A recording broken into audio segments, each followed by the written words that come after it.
Perting paita makaut ang di katol ining kalakiharon. Straight to the point. Dugangan pamigalan problema karon sa Middle East mga sukid tig paminaw. Mutaas ang presyo sa lana sa kalibutanong kamerkaduhan. Straight to the point. Samtang sa laing bahin nagkadaghan sab ang mga shipping companies nga dunay biyahe gikan sa Subo paingon sa laing destinasyon ni pahibaw ng daan pagsaka sa pritihan tungod sa kataas sa presyo sa produktong petrolyo. Straight to the So point. kini mga barko, mga higala, gawa sa mga sakinans kamadaan nga mo pa-increase hasta mga barko, mga kagilaan nagpasidaan na nga mo increase usab ang ilang mga plitihan. Straight to the point. Sa laing bahin mga sukit ibinaw kapulisan nangandam sa posibleng protesta og mga adlaw nga unang tuig sa kasumaran pagdakop ni kanhi presidente Rodrigo Duterte pagdala na didto sa dahig sa Netherlands. Straight to the point.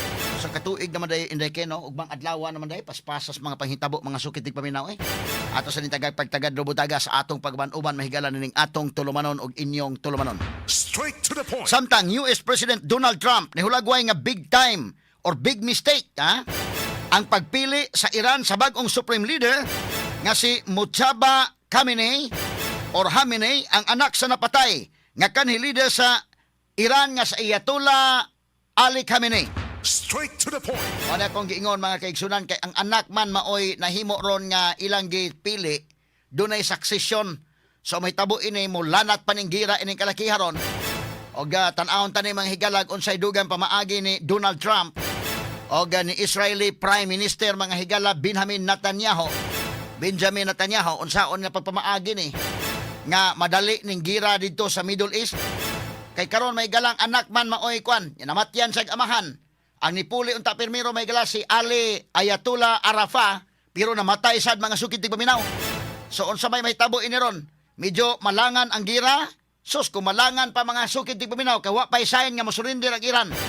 Hangtod don kin way sign nga mosurrender ang Iran. Pero mikibra na gamay ilang mga missiles. Mikibra na gamay pero wa pay mga senyales nga mosurrender. Kay niingon man sa Amerika nga surrender unconditionally. Straight to the point. Ang problema ini ron kung dili mo tabang mahigala ang China o ang Russia nga direkta nga pagtabang sa Iran apan nitabang sa laing mga pamaagi. Straight to the point. In fact, ang mga intelligence network mga higala sa China matod pa gituuhan nga nihatag og real time nga mga information didto mahigala sa Iran. Og ingon sa mga kaigalaan ang mga armas nga panggamit base sa signature sa mga bomba mga higala gikan sab sa Russia. Straight to the point. Ato ni tagag pagtagad dong butaga mga kaigsunan. So mahitabo ni Amerika og Israel nakigubat mahigala sa Iran. Pero sa pikas kabahin ang Iran nakigubat sad ang likod ni ini mao mahigala ang Russia ug ang China. Straight to the point. Ato ni hatagag pagtagad basta kay wa lang mga higalay direkta nga participation ha. Matod pa kay kuya usab mahigala jud direktang participation so escalate mahigalang gubat.